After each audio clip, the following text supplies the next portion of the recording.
말씀입니다. 로마서 1장 17절 우리 한 목소리로 읽도록 하겠습니다. 로마서 1장 17절 복음에는 하나님의 의가 나타나서 믿음으로 믿음에 이르게 하나니 기록된 바 오직 의인은 믿음으로 말미암아 살리라 함과 같으니라. 아멘.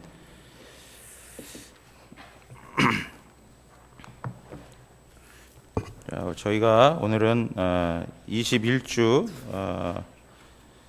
56문 죄사함에 관하여 당신은 무엇을 믿습니까? 라고 하는 내용입니다. 페이지 수 55쪽인데요. 그것 하기 전에 우리가 1문에 돌아가서 다시 한번 질문하고 답하도록 하겠습니다. 살아서나 죽어서나 당신의 유일한 의로는 무엇입니까? 살아서나 죽어서나 나는 나의 것이 아니요 몸도 영혼도 나의 신실한 구주 예수 그리스도의 것입니다. 네. 살아서나 죽어서나 나는 나의 것이 아니다. 네. 그러면 누구의 것이라고요? 몸도 영혼도 내 육체도 내 영혼도 나의 신실한 구주 예수 그리스도의 것이다. 네. 우리는 그리스도에게 속한 하나님의 사람인 것을 분명히 고백하고 있습니다. 이것이 우리 평생의 위로가 되기를 원합니다. 항상 이것이 위로가 되는 거예요. 어떠한 문제를 만나거나 어떠한 삶의 그 환경 속에 처하든지 나는 하나님께 속한 하나님의 사람이다 라고 하는 것이 우리의 위로가 된다는 것입니다.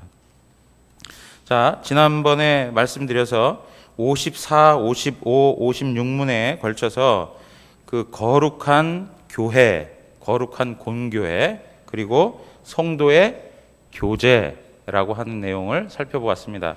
제가 지난번에도 말씀드렸지만 성령을 믿사오며 라고 시작했던 이 사도신경의 내용은 거룩한 공회, 성도가 서로 교통하는 것, 죄를 사하여 주시는 것, 몸이 다시 사는 것, 영원히 사는 것, 이 모든 것들이 무엇과 관계되어 있다고요? 성령 하나님의 사역과 관계되어 있다. 이렇게 말씀을 드렸습니다. 성령 하나님의 사역과 관계되어져 있다. 그리고 그러면서 우리가 지난주에 살펴봤던 내용이 무엇이냐니까 거룩한 공교회라고 하는 것과 동일한 내용이 뭐라고요? 성도의 교제라고 하는 것입니다. 그러니까 성도가 교제하는 거룩한 공교회라고 하는 그 개념을 갖는 것이죠. 그러니까 교회는 어떤 곳이냐? 성도가 교제하는 곳이 바로 교회이다라고 말씀을 드렸습니다. 그래서 교회는 성도가 교제하는데 그 교제에는 공통된 그 분모가 있어야 된다고 말씀드렸습니다. 모든 모임에는, 모든 관계에는 그 관계를 끌어가는 공통된 내용이 있는 것이죠. 그러면 교회를 교회 되게끔, 교회를 연합할 수 있는, 교회가 하나 될 수 있는 그 공통된 내용이 무엇이었습니까? 바로 그리스도와 교제하는 것. 그리스도와 교제하는 것. 모든 사람들이 다 그리스도에 대한 신앙의 고백이 동일하다는 것이죠. 그리스도에 대한 신앙의 고백이 동일한 사람들의 모임이 뭐예요? 교회라고 이야기하는 것이죠. 그래서 이 교회는 그리스도를 빼고는 말할 수 있습니까? 없습니까? 말할 수 없다라고 말씀을 드렸습니다. 그러니까 우리가 이야기하는 것처럼 먹고 마시면서 세상 사람들이 이야기하는 것처럼 같이 즐기고 같이 놀고 같이 어떤 유희를 지니는 그런 것들을 우리는 교제다라고 생각할지 모르지만 사실은 그 가운데 그리스도가 중심이 되지 않으면 그것은 교제라 할 수 없다라고 말씀을 드렸습니다. 그러면서 또 하나 공통된 사항이 있는데 그 내용이 무엇입니까? 그리스도 안에서 주어지는 모든 은사와 은덕이 우리 가운데 있다는 것이죠. 예. 하나님께서 주신 은혜, 하나님이 주신 은사, 그것이 무엇입니까? 예를 들면 죄사함, 그리고 의롭다함을 받음, 그리고 하나님 앞에서 거룩하게 성화되어져 가는 것, 그리고 결국에는 하나님 앞에서 영화를 누리게 되고 영생을 얻게 되는 그러한 하늘의 복, 이 내용들을 모든 신자가 다 가지고 있는 것이죠. 뿐만 아니라 하나님께서는 그러한 기본적인 은사들을 주신 것뿐만 아니라 특별한 은사들을 우리에게 부여해 주셔서 하나님의 교회를 교회되도록 세워가는데 사용하도록 하셨다는 거죠. 그래서 둘째 내용이 무엇이었냐면, 우리가 은혜를 받고 은사를 받았으면 그것으로 끝나는 것이 아니라 55문의 두 번째 부분에 보시면 각 신자는 자기의 은사를 다른 지체의 유익과 복을 위하여 기꺼이 그리고 즐거이 사용할 의무가 있다, 그렇게 얘기하고 있습니다. 하나님이 나에게 재능을 주셨습니다. 하나님이 나에게 복을 주셨습니다. 하나님께서 나에게 많은 은사를 주셨습니다. 그러면 그러한 내용들을 가지고 나만 즐기는 것이 아니고 나만 유익되게 하는 것이 아니라 어떻게 해요? 하나님의 몸된 교회를 유익되게 하는데 써야 한다. 하나님의 교회를 세워가는데 쓰임받는 것이 지극히 건강한 신앙의 내용임을 말씀해주고 있습니다. 우리가 지난주에 이제 이러한 내용들을 가지고 살펴봤습니다. 그러면 이제 오늘 56문에 와서 제가 질문을 하겠습니다. 그러면 한번 답을 해주시기 바랍니다. 죄사함에 관하여 당신은 무엇을 믿습니까? 답을 합니다.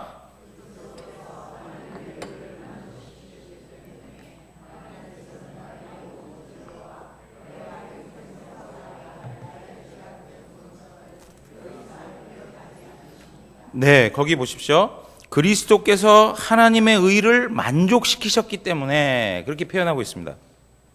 그것으로 인하여 주어지는 게 무엇이냐 했더니, 나의 모든 죄와 일평생 싸워야 할 나의 죄악된 본성, 그 모든 것을 더 이상 어떻게 해요? 기억하지 아니하신다, 그렇게 얘기해요. 기억하지 아니하신다. 예. 자, 그 다음 두 번째 단락 내용입니다.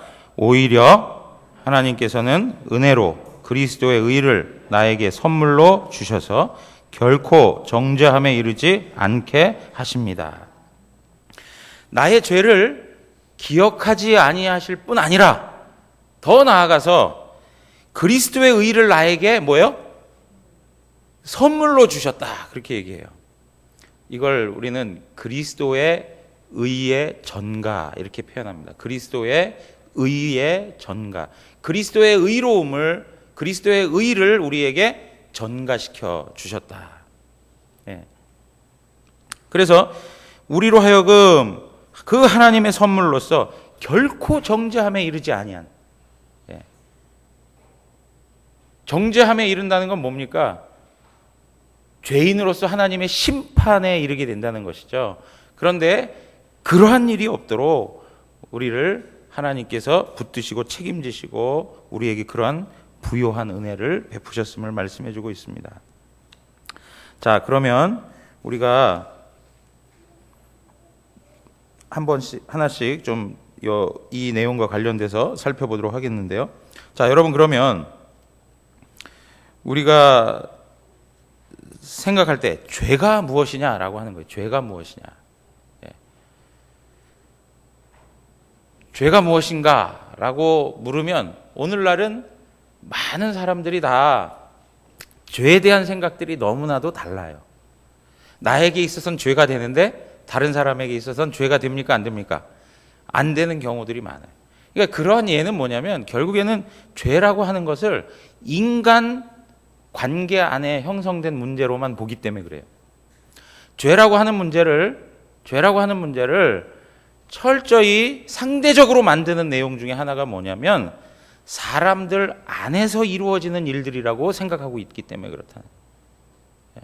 그러나 기독교 신앙의 죄라고 하는 것은 철저히 하나님과 관계된 이야기예요. 예. 여러분, 오늘날 세상은 죄라고 하는 것, 선이라고 하는 것을 철저히 그 사회가 만들어내고 그 개인이 만들어내는 것을 볼 수 있어요. 그래서 철저히 상대주의적이죠. 나에게 있어서는 죄가 안 되는데 다른 이에게 있어서는 죄가 되거나, 나는 죄라고 생각하는데 다른 이는 죄라고 생각하지 않아요. 그 판단의 기준이 누가 되어버렸습니까? 자기 자신이 되어버렸어요. 그래서 사사시대의 말처럼, 사사시대의 고백처럼 자기 소견에 옳은 대로 행하는 거예요. 자기 소견에 옳은 대로. 여러분 보십시오. 죄에 대한 문제는 하나님에 대한 문제예요. 하나님 앞에서 주님의 말씀을 어기는 것, 하나님을 대항하여 하나님 앞에 잘못하는 것, 하나님을 무시하는 것, 하나님의 계명에 대한 불순종, 이 모든 것이 다 죄죠. 하나님 앞에 불순종하는 것, 죄인 것이죠. 그런데 이러한 내용들이 우리가 하나님하고 관계에서만 형성되는 문제가 아니라 사람과 사람과의 관계 속에서 나타나는 죄도 그 사람에게만 범죄한 것이 아니라 누구하고 관계된 거라고요? 하나님하고 관계된 거라는 거예요. 왜요? 사람과의 관계 안에도 하나님의 선하신 뜻이 다 나타나 있기 때문에. 그렇기 때문에 우리가 A라고 하는 사람과 관계되어서 죄를 지었다 할지라도 그 사람에 관한 문제만으로 국한돼서는 아니 되고, 이 문제는 누구하고 관계된 거라고요? 하나님하고 관계된 것이다. 여러분, 그래서 우리가 신앙함에 있어서 늘 놓치지 말아야 할 내용 중에 하나는 무엇이냐면, 우리의 문제를 항상 하나님하고 관계해서 해결해가는 그 경건의 모습이 있어야 돼요. 하나님 그분 앞에 우리의 문제를 항상 살필 수 있는 게 바로 바른 태도인 거예요. 다른 사람하고의 문제가 있어도, 갈등이 있어도 그 문제를 무엇으로 바라봐야 돼요? 하나님하고의 관점에서 그 하나님하고 그 문제를 해결해 가야지, 이게 사람하고 되어서 될 문제가 아니라는 거예요. 자, 여러분 보십시오. 우리 한번 찾아보겠습니다. 시편 51편.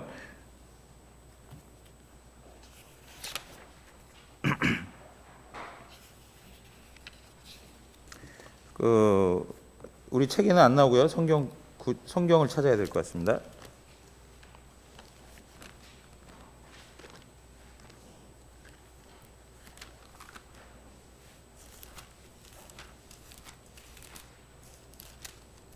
시편 51편에 보시면 4절 다 같이 한번 읽겠습니다. 4절 다 같이 읽습니다. 내가 주께만 범죄하여 주의 목전에 악을 행하였사오니 주께서 말씀하실 때 의로우시다 하고 주께서 심판하실 때 순전하시다 하리이다. 아멘.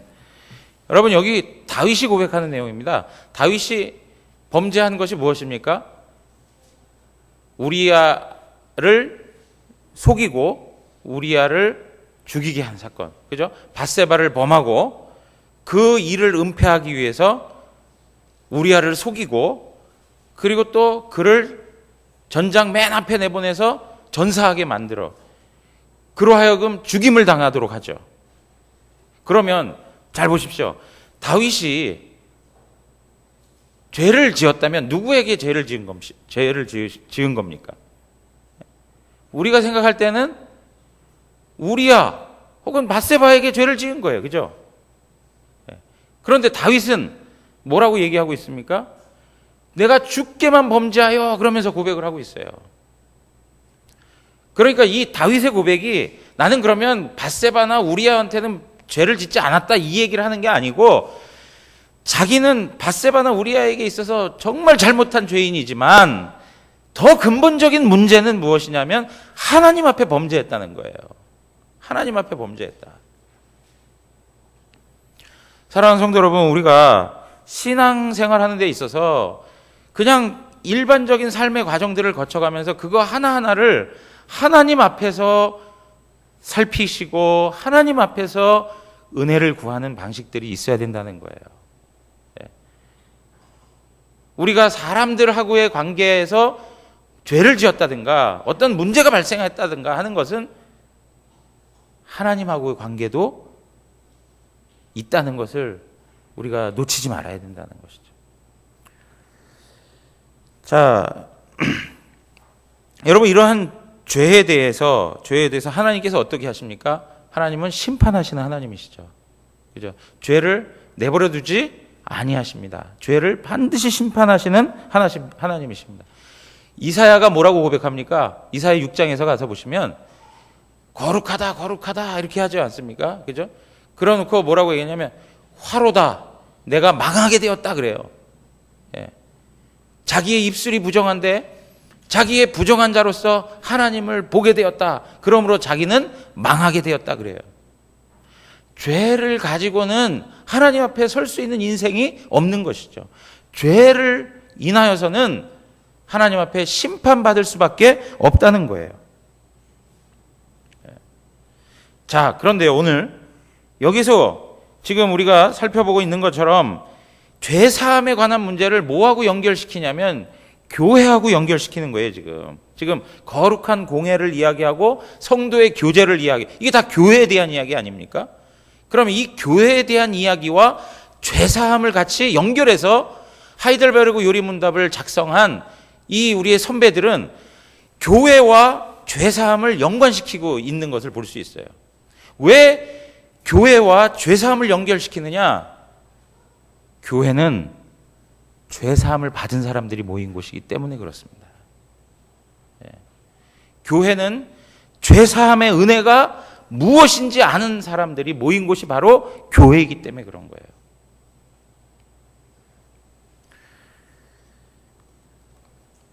하나님의 용서가 이루어지는 것, 그것이 어디예요? 교회에서 이루어지는 거예요. 교회에서. 물론 이제 제가 좀 이따 가서 요 말씀 드릴 겁니다. 여러분, 벨직 신앙고백서라고 거기 28장에서 보면 교회 밖에는 구원이 없다 그렇게 표현하고 있습니다. 교회 밖에는 구원이 없다.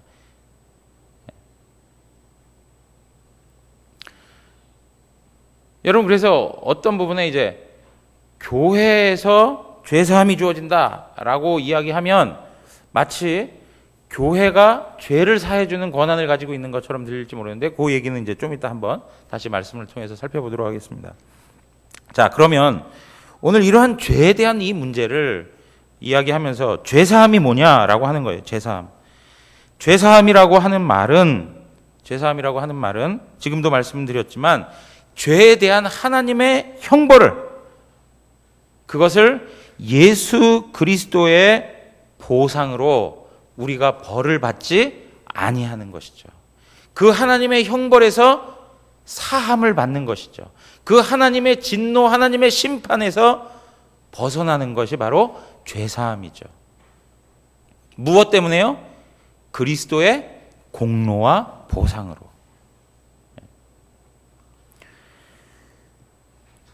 자, 그런데 어떠한 삶의 모습 가운데 이런 게 있습니다. 여기서 제가 이제 형벌에 대한 면책이다. 하나님께서 우리에게 형벌하시는 것에 대하여 우리가 그 모든 것을 받지 아니하고 면책되는 그런 것이다라고 말씀을 드렸는데요.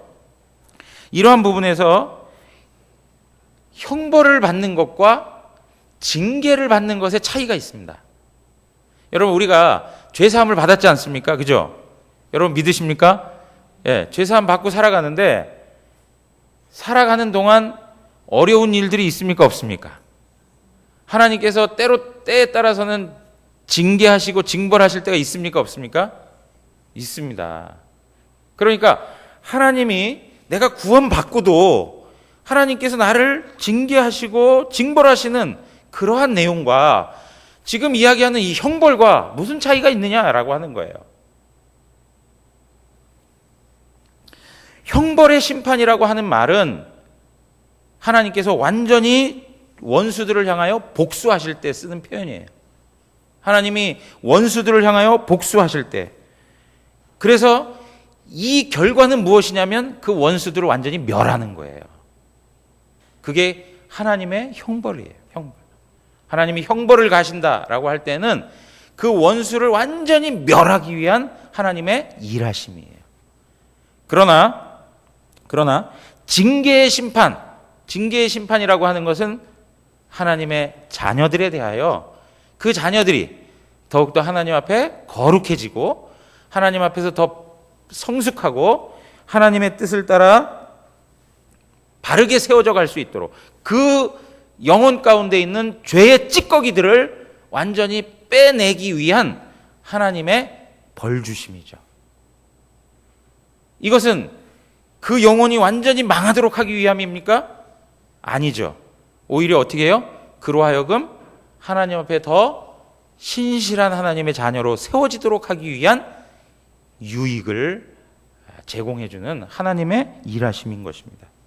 이제 그런 차원에서 칼빈은 뭐라고 얘기했냐면, 칼빈은 뭐라고 그랬냐면, 징계의 심판은 교정과 훈계를 목적으로 한다. 그렇게 표현하고 있어요. 바르게 잡아주는 것. 그리고 좋은 교훈을 주기 위해서 하는 거라. 그러면서 칼빈은 뭐라고 얘기했냐면, 형벌을 위한 심판은 재판관의 행동이고 징계를 위한 심판은 아버지의 행동이다. 그렇게 표현했어요.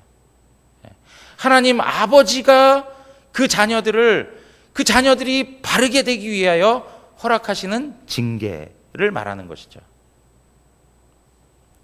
자, 그러면 보십시오. 다시 한번 정리해서 말씀드려요. 우리는 형벌을 받는 자입니까? 때에 따라서 징계를 받는 자입니까?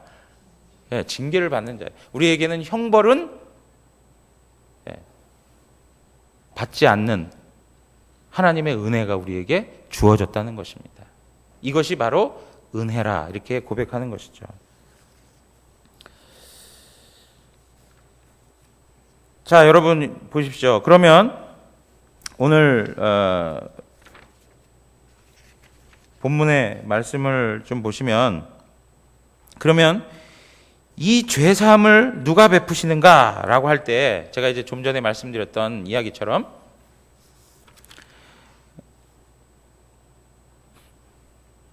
이 죄사함을 누가 베푸시는가라고 할 때 어떤 경우에 있어서는 교회가 죄사하는 권세를 가지고 있다 이렇게 표현해요. 누가 그럴까요? 교회가 죄사하는 권세를 가지고 있다. 로만 캐톨릭이 그러한 사상을 가지고 있죠. 교회가 죄사하는 권세를 가지고 있다. 그렇게 생각하고 있는 것이죠.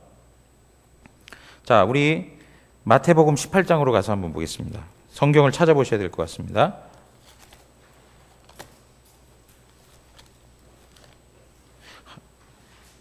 마태복음 18장.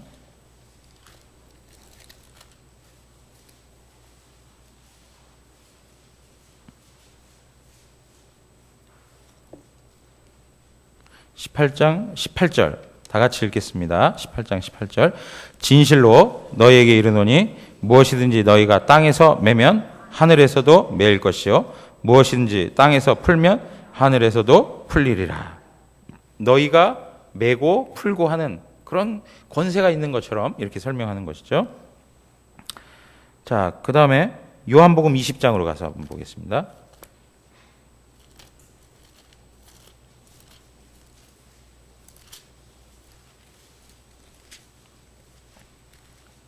(23절) 요한복음 20장 23절. 요한복음 20장 23절 다 같이 읽겠습니다. 너희가 누구의 죄든지 사하면 사하여질 것이요 누구의 죄든지 그대로 두면 그대로 있으리라 하시니라. 이거 다 교회죠. 너희. 교회가 누구의 죄든지 사하면 사하여질 것이요 누구의 죄든지 그대로 두면 그대로 있으리라. 이렇게 얘기해요. 이제 이 말씀을 두고 이거 교회가 죄사하는 권세가 있는 거 아닙니까? 라고 생각할 수 있습니다. 그런데 우리가 분명히 알아야 될 것은 무엇이냐면 오직 죄사하는 권세는 하나님만 가지고 있습니다.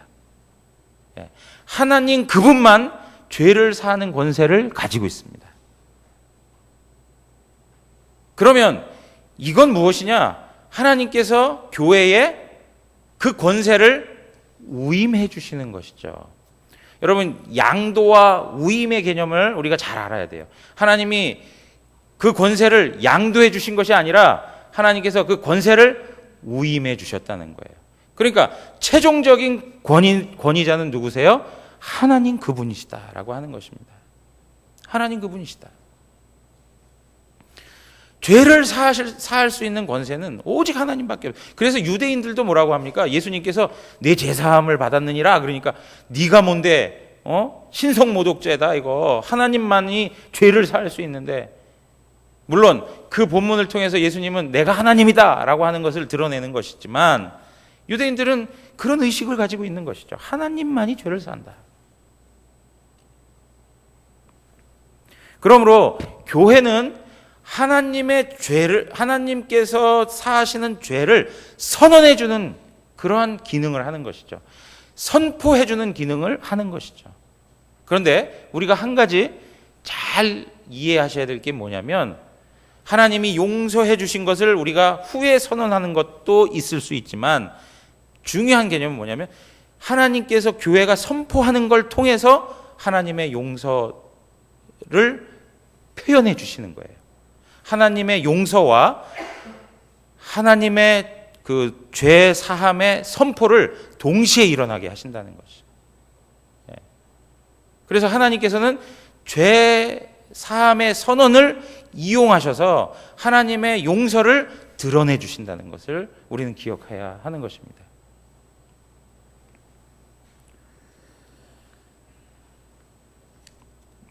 자, 그래서 우리가 이런 부분에 로만 캐톨릭이 가지고 있는 이런 생각들과 우리가 조금은 다르게 이해를 좀 하셔야 할 필요가 있습니다. 자, 여러분 보십시오.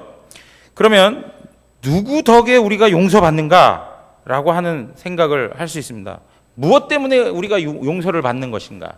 우리가 죄사함을 받는데 그럼 무엇 때문에 용서받을 수 있는 것인가? 두 가지의 내용을 우리가 조심해야 되는데, 하나는 뭐냐면 로만 캐톨릭의 행위를 통한 용서예요. 로만 캐톨릭은 철저히 행위를 강조합니다. 인간 행위와 인간 공로가 있을 때에 우리의 죄가 용서함 받을 수 있다라고 가르칩니다. 인간의 의지와 행위를 어느 정도 그 사상에 받아들이고 있는 것을 볼 수 있습니다. 그리고 또 하나 우리가 경계해야 될 게 있는데 무엇이냐? 값싼 복음주의. 값싼 복음주의. 이게 무슨 얘기냐면 그냥 예수만 믿으면 다 용서받았다고 하는 거 있죠. 성도로서 구원받고 은혜 받은 것에 대한 마땅한 열매와 행위, 이거 참 중요한 부분이지 않습니까? 여러분 보세요. 야고보서에서 보면 행함 없는 믿음은 죽은 믿음이다 이렇게 얘기해요. 여러분, 야고보서에서는 행함을 강조하지 않습니다. 우리가 성경을 보면 언뜻 야고보는 지금 행함을 강조하는구나 라고 생각할지 모르는데요, 사실 야고보서의 말씀은 행함을 강조하는 게 아니고 참된 믿음을 강조하고 있어요. 참된 믿음이라면 마땅한 행위가 따르게 된다는 이야기예요. 근데 내가 행위가 따르지 않는다는 이야기는 내 믿음이라는 것이 참되지 않을 수 있다는 것을 생각해야 되는 것이죠. 야고보서의 주제도 사실은 뭐예요? 믿음에 대한 이야기를 하고 있는 거예요. 믿음에 대한 이야기를.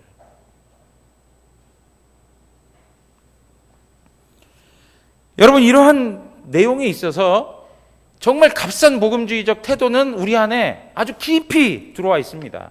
그냥 신자로서의 어떤 그 참된 믿음의 성숙함들이 결여된 그러한 상황에 어떤 말로만 나 예수 믿었어 라고 하는 그러한 신자들이 점점 많아지고 있다는 것이죠. 그러니까 어떻습니까? 예수 이름은 부르는데 예수 그리스도를 닮은 삶은 없는 그러한 아주 이상하고 괴물 같은 그런 신앙의 내용들이 우리 삶에 펼쳐지는 거예요. 기형적인 신앙의 내용들.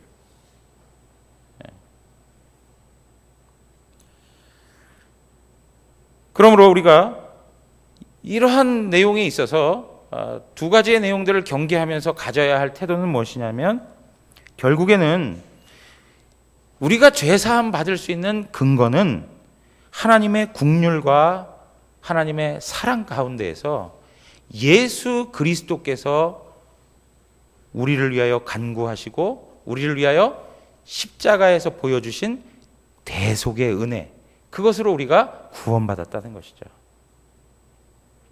우리의 구원은 예수 그리스도의 대속을 통해서 구원받은 것이죠. 자, 우리가 말씀을 좀 살펴보겠는데요.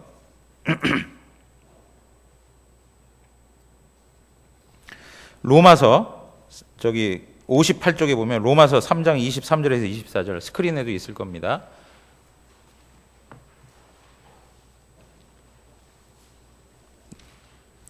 로마서 3장 23절에서 24절입니다. 예. 23절에서, 근데 저 숫자가 잘못됐네요. 말씀은 맞는데 숫자가 잘못됐네요. 자, 우리 함께 읽도록 하겠습니다. 모든 사람이 죄를 범하였음에 하나님의 영광에 이르지 못하더니 그리스도 예수 안에 있는 속량으로 말미암아 하나님의 은혜로 값없이 의롭다 하심을 얻은 자 되었느니라. 아멘. 우리는 죄 때문에 하나님의 영광에 이를 수 없었습니다. 그러나 예수 그리스도 안에서 우리가 하나님의 은혜 가운데 의롭다 하심을 받았다. 여러분, 우리의 진정한 상태는 어떻습니까? 의롭다고 말할 수 있습니까? 말할 수 없습니다. 그런데 누구 때문에? 예수 그리스도 그분 때문에 우리가 의롭다함을 받는다.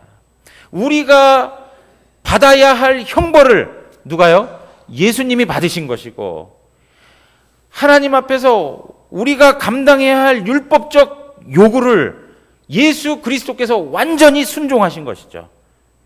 그 두 가지의 내용을 통해서 우리에게 대속의 은혜를 베풀어 주신 것이죠. 자, 그 다음 구절들 한번 보겠습니다. 로마서 5장 18절에서 19절 다 같이 읽겠습니다.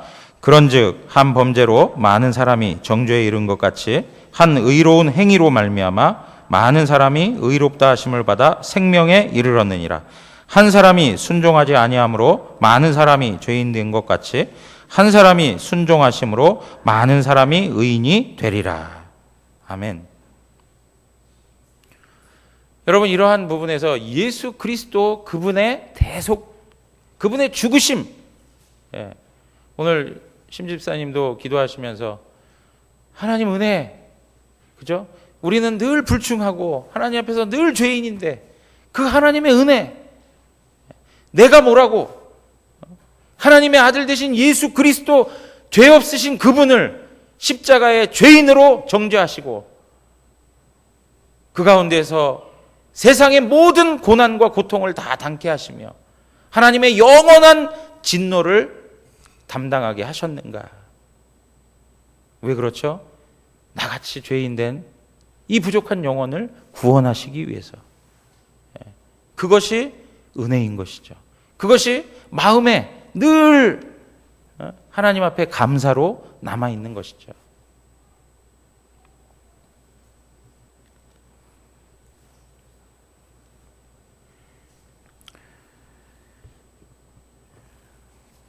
요한일서 1장 7절로 가서 한번 보시면, 요한일서 1장 7절입니다.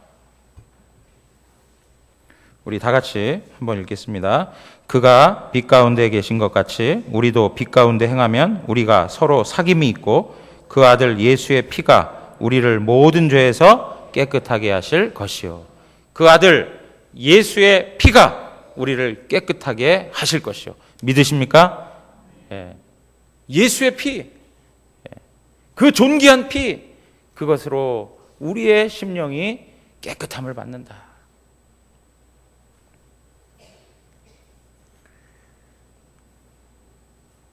여러분 미가서 7장 9절의 말씀 각주 13번에 있는데요. 우리 한번 다 같이 읽어보겠습니다. 다시 우리를 불쌍히 여기셔서 우리의 죄악을 발로 밟으시고 우리의 모든 죄를 깊은 바다에 던지시리이다. 여러분 우리의 모든 죄를 깊은 바다에 던지시겠다. 이 이야기가 무슨 얘기입니까? 우리의 죄를 완전히 사라지게 하겠다라고 하는 말이죠. 완전히 사라지게 하겠다. 하나님이 묻으신 거니까 그걸 들춰낼 자가 있습니까? 없습니다. 그 구원을 베풀기 위해서 하나님의 아들을 죽이신 것이죠. 그래서 우리에게 주어지는 게 무엇입니까? 그래서 우리에게 주어진 거 요한복음 5장 24절 요한복음 5장 24절 다 같이 읽겠습니다. 내가 진실로 진실로 너에게 이르노니 내 말을 듣고 또 나 보내신 이를 믿는 자는 영생을 얻었고 심판에 이르지 아니하나니 사망에서 생명으로 옮겨졌느니라. 아멘. 사망에서 생명으로 옮겨졌다. 죄사함을 받게 되어서 사망에서 생명으로 옮겨졌다. 하나님의 영원한 심판을 면하고 하나님의 복을 누리는 자가 되었다. 로마서 8장 1절에서 2절 또 다 같이 읽겠습니다. 그러므로 이제 그리스도 예수 안에 있는 자에게는 결코 정죄함이 없나니 이는 그리스도 예수 안에 있는 생명의 성령의 법이 죄와 사망의 법에서 너를 해방하였음이라. 아멘. 믿으십니까? 예.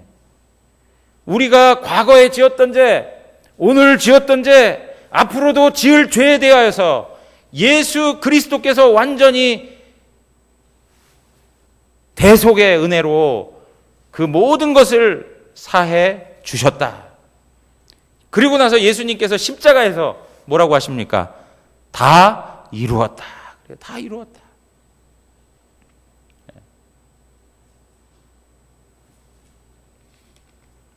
그러므로 여러분 우리가 이렇게 죄사함을 받은 자로서 그러면 죄사함 받았으니까 뭐 그냥 좀 마음대로 살아도 되지요. 또 회개하면 될 테고 뭐 미래에 있는 죄까지 주께서 다 사하셨다고 하셨으면 뭐 죄 좀 짓는 거 괜찮지 않겠습니까? 그렇게 할 수 있습니까? 로마서에서 그러죠. 그럴 수 없느니라. 그럴 수 없느니라. 여러분 그래서요. 우리가 하나님으로부터 받은 이 엄청난 사랑을 마음에 담고 살아가면 거기에 대한 책임이 따르는 거예요.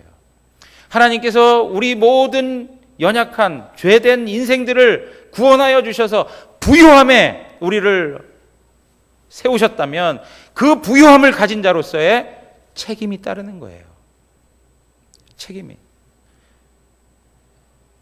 여러분 뭐 소위 옛날 이야기는 굴다리 밑에서 정말 거지처럼 막 살아가면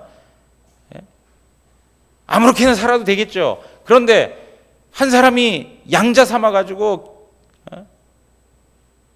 귀한 자식처럼 모든 삶을 변화시켜 주시고 새롭게 옷 입혀주고 새로운 삶을 살아가도록 모든 환경을 제공해 주면 그 은혜를 잊지 않고 어떻게 해야 돼요? 거기에 따르는 책임 있는 삶을 살아내야 되는 것이죠. 억지가 아니죠. 의무가 아니죠. 하나님 앞에서 거룩한 부담감을 가지고 그 하나님의 은혜 앞에 우리의 사랑의 고백을 가지고 삶을 살아가셔야 되는 것입니다. 이러한 말씀들이 우리에게 있어서는 엄청난 위로가 되지만 동시에 우리에게 있어서 또 한편의 경고가 돼야 되는 것입니다. 하나님이 얼마나 죄를 싫어하시는가.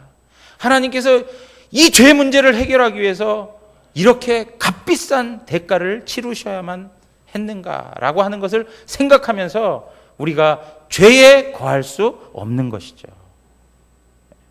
만약에 정말 우리가 죄 가운데 또 거하고 또 거한다면 그 자식은 정말 패역한 자식인 거죠.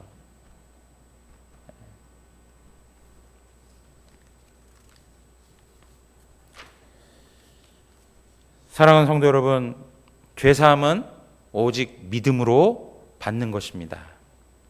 우리의 마음 가운데 주님께서 믿음을 더 풍성하게 하셔서 주님께서 말씀하신 이 진리의 말씀이 우리 가운데 확신 있는 말씀으로 더욱더 하나님 앞에 고백되는 은혜가 있기를 원합니다. 그래서 죄사함 받은 하나님의 자녀로서 하나님의 영원한 사랑 가운데 있음을 기억하시고 어떠한 처지에 있든지 흔들리지 않고 하나님의 백성으로 거룩한 삶을 어느 곳에서든지 살아내야 된다는 그 거룩한 부담감을 가지시고 오늘도 하나님 앞에 살아가는 우리 복된 성도님들 되시기를 주님의 이름으로 축원합니다. 우리 찬양하고 기도하겠습니다.